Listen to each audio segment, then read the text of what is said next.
আপনারা দেখছেন রিপাবলিক বাংলার, আপনাদের সঙ্গে আমি রয়েছি পায়েল। জেলা সদর মানেই আপনারা জানেন জেলার গুরুত্বপূর্ণ খবর, আর এই মুহূর্তে বোধহয় জঙ্গি যোগ ছাড়া অন্য কোনো গুরুত্বপূর্ণ খবর হতেই পারে না, তাই শুরুতেই সেই খবরের দিকে নজর রাখি। লস্করি তৈবার নির্দেশেই কি কাশ্মীর থেকে ক্যানিংয়ে এসেছিল জাভেদ মুন্সি? কারণ কাশ্মীর পুলিশের নজরে রয়েছে কিন্তু তার স্ত্রীও। কারণ যে বিষয়টা এই মুহূর্তে আমরা জানাচ্ছি, যেখানে কিন্তু জানা যাচ্ছে যে তার স্ত্রীও নজরে রয়েছে। কারণ হচ্ছে একটা বিষয় আপনাদেরকে একটু উল্লেখ করি, যে সেখানে 2001 সালে, এবং এরই পাশাপাশি কিন্তু আমরা 2001 সালের একটা তথ্য আপনাদেরকে দিই। 2001 সালে এই যে জাভেদ মুন্সির কথা বলছি, সেই জাভেদ মুন্সি কিন্তু 2001 সালে যোগদান করেছিল। এবং অন্যদিকে কিন্তু আরও একটি গুরুত্বপূর্ণ খবরের দিকে আমরা নজর রাখবো এই মুহূর্তে, যেই খবরের দিকে নজর রাখতেই হচ্ছে যে বাংলায় জাল বিস্তার করছিল বাংলাদেশের যে নিষিদ্ধ জঙ্গি সংগঠন, সেই নিষিদ্ধ জঙ্গি সংগঠন। এবং যেমনটা জানা যাচ্ছিল, এই যে নামগুলো উঠে আসছে, মনিরুল, আব্বাস, সাদরাদি, এরা কিন্তু তাদের কাজ ছিল যুবকদেরকে মগজ ধোলাই করে তাদেরকে প্রশিক্ষণ দেওয়া। কিন্তু এই যে প্রশিক্ষণ দেওয়া হতো, সেই টাকা কোথা থেকে আসতো? এমনটা কিন্তু জানা যাচ্ছে যে ব্যাংক অ্যাকাউন্ট, জঙ্গিদের ব্যাংক অ্যাকাউন্ট চেক করে গোয়েন্দাদের চক্ষু চড়ক গাছ, কারণ দুবাই থেকে অর্থের যোগান হতো। দেখুন,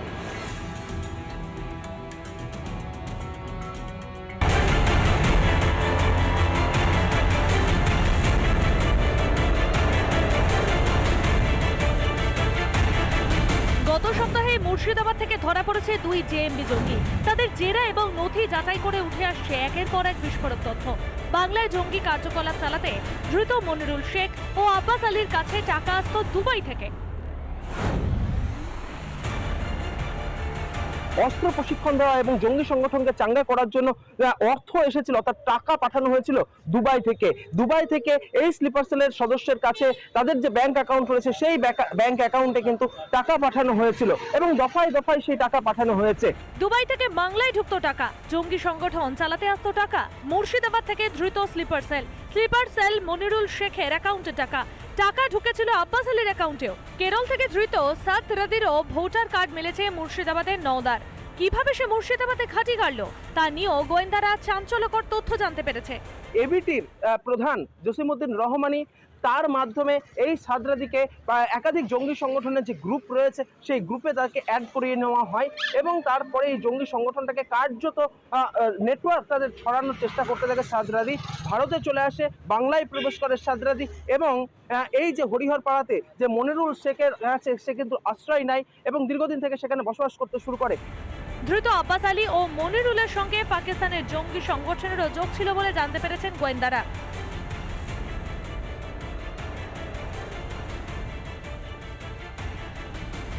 আনসারুল্লাহ বাংলা টিম যখন রাজ্যবাসীর ঘাড়ে নিঃশ্বাস ফেলছে, সেই সময় ক্যানিং থেকে ধরা পড়ছে তেহরিক উল মুজাহিদিন জঙ্গি। চলতি বছরে রাজ্যের বিভিন্ন প্রান্ত থেকে ধরা পড়েছে নানা জঙ্গি। এক নজরে তা দেখে নেওয়া যাক।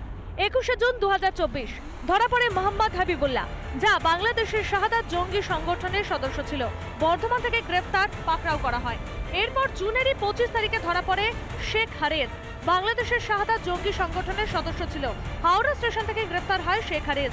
19শে ডিসেম্বর মিনারুল শেখকে গ্রেফতার করেন গোয়েন্দারা।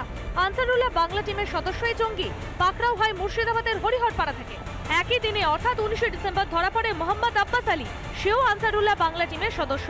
মুর্শিদাবাদের হরিহরপাড়া থেকেই গ্রেফতার করা হয় তাকে।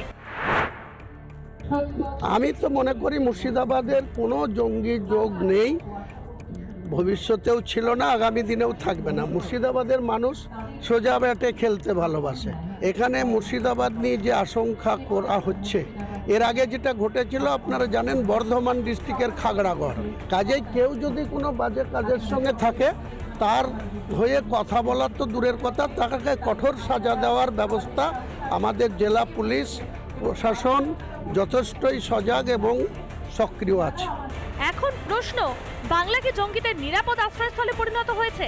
কিভাবে, কাদের মদতেই বা বাংলায় এত সহজে পরিচয়পত্র পেয়ে যাচ্ছেন জঙ্গিরা? এই বাংলা থেকে রিপাবলিক বাংলা। অন্যদিকে আরেক জঙ্গি জাবেদ মুন্সি যে ক্যানিং থেকে ধৃত, সেই জাবেদ মুন্সির স্ত্রীর দিকেও কিন্তু নজর রয়েছে পুলিশের। তার কারণটা আপনাদের বলি। 2001 সালে তেহরিক উল মুজাহিদিনে যোগদান করে এই জাবেদ মুন্সি, আর 2008 সালে ক্যানিং এর বাসিন্দা শাল ব্যবসায়ী মোহাম্মদ গোলামের বোনকে বিয়ে করে জঙ্গি জাবেদ মুন্সি। তাহলে জঙ্গি কার্যকলাপে জড়িত জেনেও কি গোলামের বোন বিয়ে করেছিল এই জাবেদকে? এই প্রশ্নটা কিন্তু ইতিমধ্যেই ঘুরপাক খাচ্ছে। দেখুন, নদীটা চলে গেছে একদম সরাসরি বাংলাদেশের যোগসূত্র হিসাবে। তো বাংলাদেশের যারা যে সমস্ত জঙ্গি সংগঠন আছে, জাবেদ মুন্সি মূলত এই নদীপথে তাদের সঙ্গে গিয়ে যোগাযোগ করতেন বলেই এসটিএফ সূত্রে জানা গেছে।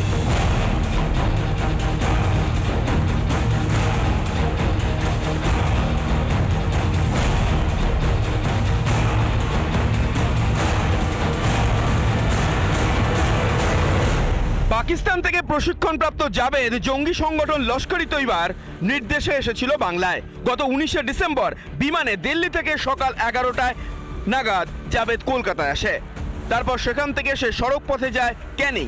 তদন্তকারীদের প্রাথমিক অনুমান ক্যানিং থেকে বাংলাদেশ তারপর নেপাল হয়ে পাকিস্তানে যাওয়ার ছক কষছিল জাবেদ।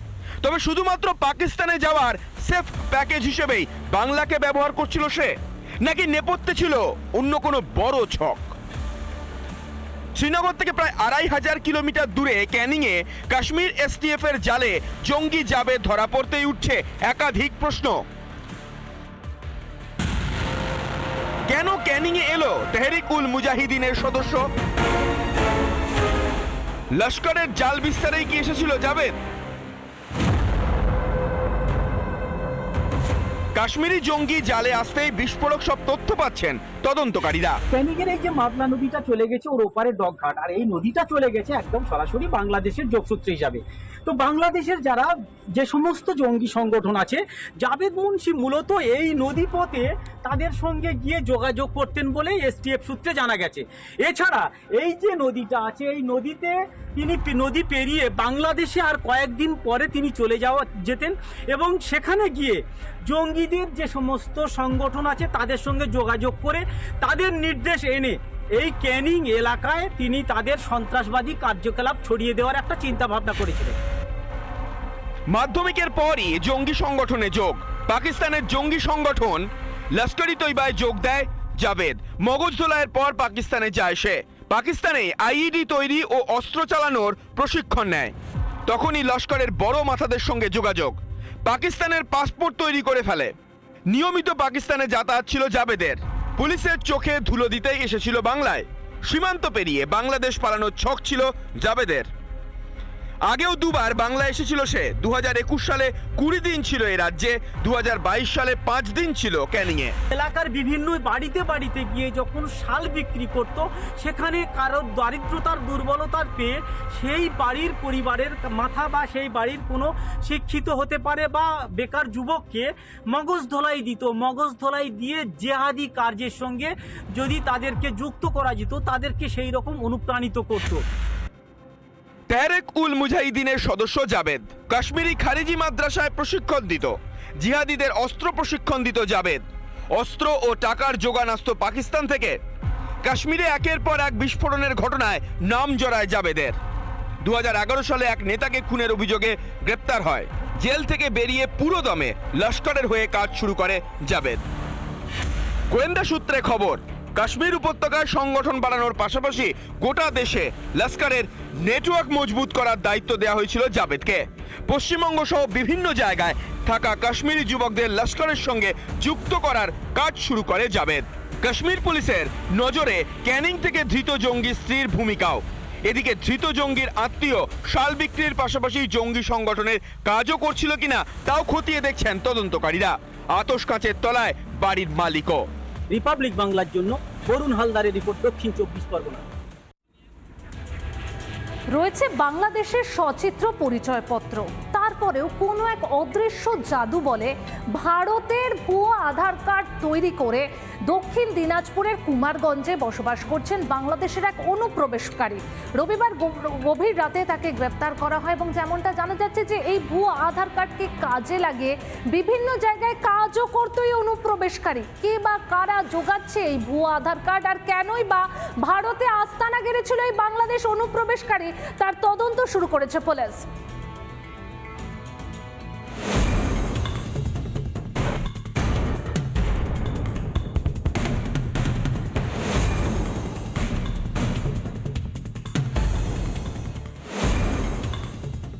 দেখা যাচ্ছে ভারত বাংলাদেশ সীমান্তের যে ফেন্সিং, সে ফেন্সিং কিন্তু দেখা যাচ্ছে ঠিক এই ভারত বাংলাদেশ সীমান্তের ফেন্সিং থেকে কিছুটা দূরে 1 থেকে 200 মিটারের মধ্যেই বাড়ি খায়রুল মণ্ডলের। সেই খায়রুল মণ্ডলের বাড়িতেই কিন্তু এতদিন আশ্রয় নিয়েছিলেন রবিউল ইসলাম নামে এক বাংলাদেশি।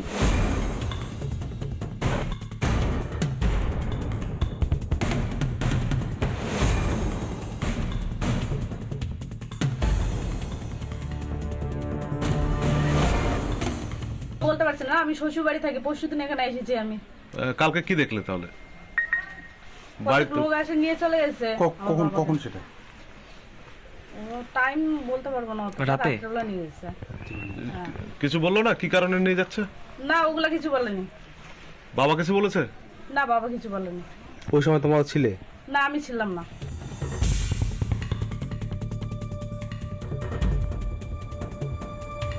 অবৈধভাবে ভারতে প্রবেশ করেন এবং তারপর ভুয়ো আধার কার্ড বানান, এবং সেই আধার কার্ড ভুয়ো বানানোর পর থেকেই তিনি ভারতেই বসবাস করতেন। এই খায়রুল মণ্ডলের বাড়িতেই তিনি নাকি ছিলেন, এমনটাই কিন্তু জানা যাচ্ছে। গতকাল রাতে কুমারগঞ্জ থানার পুলিশ ওই রবিউল ইসলাম এবং খায়রুল মণ্ডলকে গ্রেপ্তার করে তাদের বাড়ি থেকে এবং একজনকে ডাঙ্গারহাট এলাকা থেকে।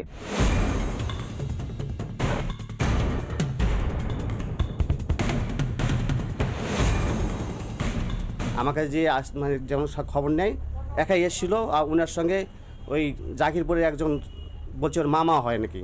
তা আমি তাকেও জিজ্ঞাসা করছিলাম যে কী সূত্রে মামা হয়, যে যদি মামা হয়ে থাকে, তোমার একজন আত্মীয় হয়ে থাকে, তাহলে সে তো তোমার বাড়িতে থাকতে পারে।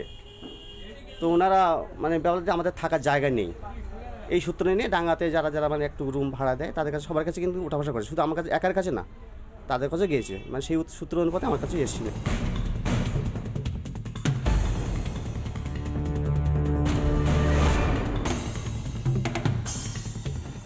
ভারত বাংলাদেশ সীমান্ত দিয়ে কিভাবে ওই বাংলাদেশি নাগরিক এলো এবং কিভাবে ভুয়ো আধার কার্ড তৈরি করলো ওই ব্যক্তি, তাহলে কি রমরমিয়ে আধার কার্ড ভোটার কার্ড নিমিষেই বানানো হচ্ছে ভারতের এই বিস্তীর্ণ সীমান্ত এলাকাবর্তী এলাকাগুলোতে?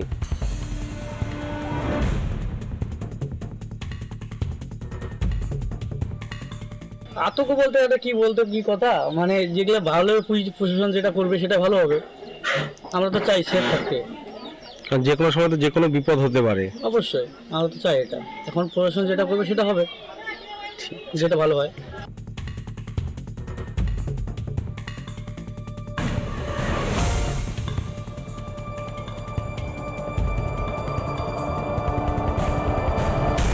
পুলিশ তদন্ত শুরু করেছে, তদন্তের পর পরিষ্কার হবে কি উদ্দেশ্য নিয়ে ঠিক তিনি ভারতে বসবাস করতেন। দক্ষিণ দিনাজপুরের কুমারগঞ্জ থেকে রিপন ভৌমিক, রিপাবলিক বাংলা। চলুন এবার একটু নজর রাখি কোচবিহারের দিকে, কারণ কোচবিহারে হাড়হিম করা হত্যাকাণ্ড। ছেলে বাবাকে খুন করে দেহ পুড়ে রাখলো শোকেসে। শোকেস থেকে উদ্ধার বৃদ্ধের দেহ, এমনকি বাড়ির পাশে ট্যাঙ্ক থেকে উদ্ধার হলো পিস্তত দাদার দেহ। বাবা পিস্তত দাদাকে খুন করে পলাতক যুবক, কি কারণে খুন তদন্ত করছে পুলিশ।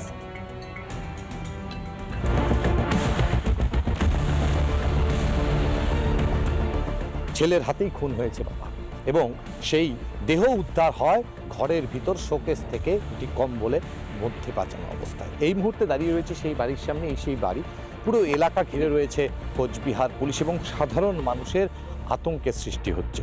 তার কারণ এই ডাউয়াগুড়ির যে বস্যপাড়া, সেই বস্যপাড়ায় বিজয় কুমার বস্য 65 বছরের বৃদ্ধ বাবা, তার দেহ উদ্ধার হয়েছে ঘরের ভিতরের যে শোকেস থাকে সেখান থেকে, এবং যিনি অভিযুক্ত সেই অভিযুক্ত প্রণব কুমার বৈশ্য পলাতক রয়েছে। তিনি এই বাড়ির একমাত্র সন্তান। 3-4 মাস আগে তার মা মারা যায় এবং তারপর এই ঘটনায় রীতিমতো আতঙ্কে রয়েছে সমগ্র এলাকা। যারা স্থানীয় মানুষ তারা বলছেন ছেলেটি অত্যন্ত নেশা করত এবং বাবা মায়ের সাথে প্রায়শই ঝগড়া চলতো। তার বাবা অসুস্থ ছিল। এই সেই বাড়ি, যেই বাড়ির থেকে কিন্তু সেই ঘর থেকেই উদ্ধার করা হয়েছে বাবার দেহ, এবং এই ঘরের দরজা ভেঙে পুলিশকে সেই বাবার দেহ কিন্তু উদ্ধার করতে হয়। ভিতরে যে শোকেস ছিল সেই শোকেসের মধ্যেই টুকরো টুকরো করে তারপর তা কম্বল দিয়ে পেঁচানো ছিল। আমরা পুলিশকে ফোন করলাম, তারপরে থানা থেকে লোক আসলো, এসে ওই বডি উদ্ধার করলো শোকেস থেকে।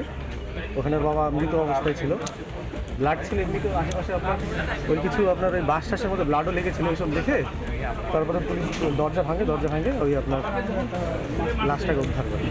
তারপরে তো দেখতে পেলেন আরেকটা লাশ পাওয়া গেল, এটা হচ্ছে ওর সাথে দাদার। ওর বাবাকে মারলে তো ঝামেলা শেষ, ও একাই যা খুশি তাই করতে পারবে হয়তো, যার কারণে সম্পত্তির জন্য হয়তো, হ্যাঁ সম্পত্তিতে আমি যা খুশি তাই করতে পারবো, এই আশায় ও একদম খতম করে দিল। আমি ছবিটা দেখানোর চেষ্টা করব যে এই সেই সেপটিক ট্যাঙ্ক, এবং সেই সেপটিক ট্যাঙ্কের ঠিক থেকে প্লাস্টিকে বাঁধা অবস্থায় এই দেহ উদ্ধার হয়।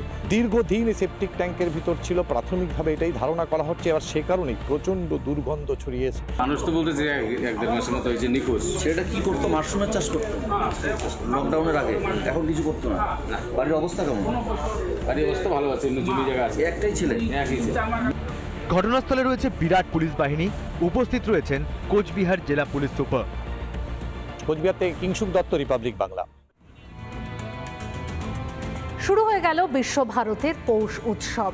ভোরে সানাই, বৈতালিক এবং তারপর সকাল হতেই ছাতিমতলায় উপাসনা। শান্তিনিকেতন জুড়ে উৎসবের আমেজ।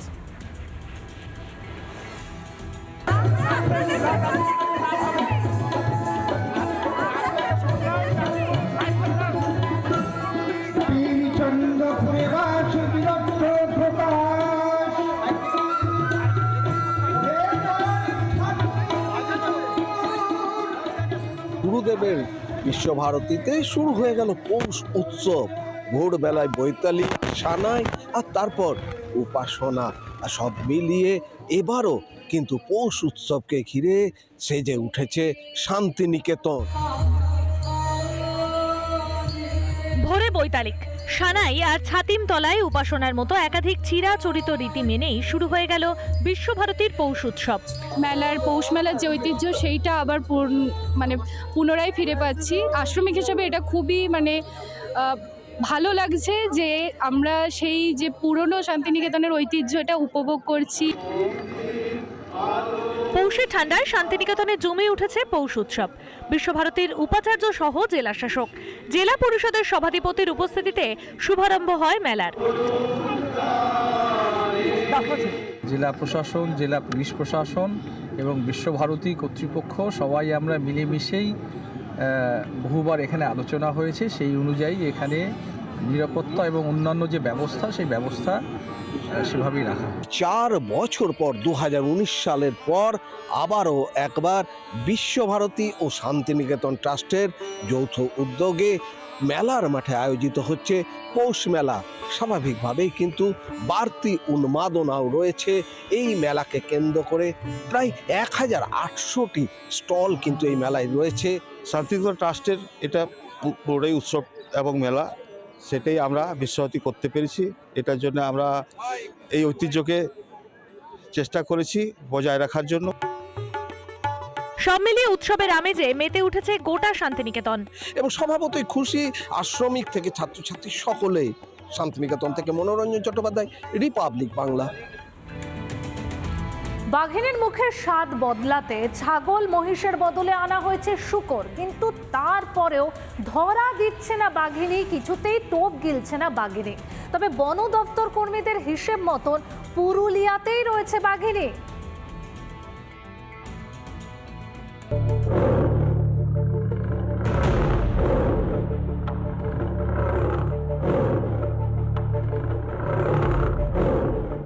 পুরুলিয়ার রায়কা পাহাড়ে ঘাপটি মেরে রয়েছে বাঘিনী। রাত ভোর পুরুলিয়ার পান্দোয়ান যমুনা রেঞ্জের কুইলাপাল বিটের রায়কা পাহাড়তলির জঙ্গলেই রইল সে। কিন্তু বন দপ্তরের পাতা ফাঁদে ভুলেও ফেলল না পা।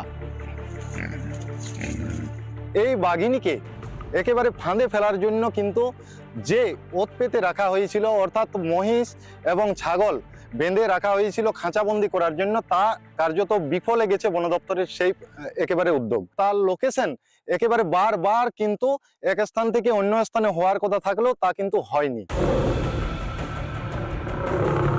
পর্যটক নয়, রায়কা পাহাড়ে আস্তানা করেছে বন দপ্তর ও CRPF. Satellite monitoring, thermal image scanning, night vision drone monitoring এর মাধ্যমে বাঘিনীর অবস্থানের দিকে ক্রমাগত নজরদারি চালাচ্ছে বন দপ্তর। স্ট্র্যাটেজিকভাবে ও যাতে সুস্থভাবে ওকে যদি আমরা আবার উড়িষ্যায় ফিরিয়ে দিতে পারি তার জন্য চেষ্টা করছি। ভয় পাওয়ার কোনো কারণ নেই, আর দয়া করে কেউ গুজব ছড়াবেন না। ভয় তো অবশ্যই লাগছে, রাত্রেও ভালো করে ঘুম হচ্ছে না, সেই জন্য ঘর থেকে যখন সন্ধ্যার সময় বাইরে বেরাও একটু সেটাও একটু ইয়ে লাগছে আর কি। বাঘ আসে যে সে তাই জন্য আমরা ঘরে বসে আছি, কোথায় বাইরাতে পাচ্ছি না, ভয় লাগছে। কাজে যাননি? না, কি করে যাবি? ওই যে পারাস্তার এসেছিল কালকে, ও বলছে এই অন্যদিকে যাস না, বাড়িতে থাকবি।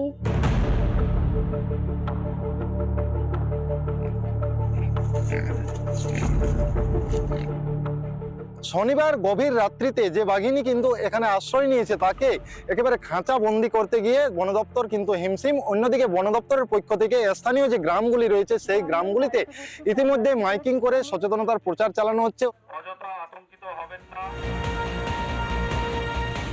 রায়কার জঙ্গল পরিদর্শন করেছেন পুরুলিয়া পুলিশ সুপার অভিজিৎ বন্দ্যোপাধ্যায় সহ বন দপ্তরের বিভিন্ন আধিকারিকরা। কিভাবে বাঘিনীকে বন্দি করা যায় চলছে তার তোড়জোড়। সবাইকে আমরা সতর্ক করছি ব্যাপারটা সম্বন্ধে, ওয়াইল্ড লাইফের যে ইম্পর্টেন্স আছে সেটা সম্বন্ধে বলছি, এবং এখানে যে বিধিনিষেধগুলো মেনে চলতে হবে সেগুলো আমরা বলছি। ফরেস্ট ডিপার্টমেন্ট যে ছবিটা তৈরি করে দিয়েছে সেটা সবাই যাতে মেনে চলে। কতক্ষণে বাঘিনীটি নাগালে আসবে সেই আশায় গ্রামবাসী সহ পর্যটকরা। পুরুলিয়া থেকে অরবিন্দ মাহাতোর রিপোর্ট, রিপাবলিক বাংলা। নানা ধরনের কন্টেন্ট দেখার জন্য লাইক করুন, শেয়ার করুন আমাদের ফেসবুক পেজ, সাবস্ক্রাইব করুন আমাদের ইউটিউব চ্যানেল। পাশাপাশি অন্যান্য ব্রেকিং নিউজের জন্য অবশ্যই চোখ রাখুন রিপাবলিক বাংলায়।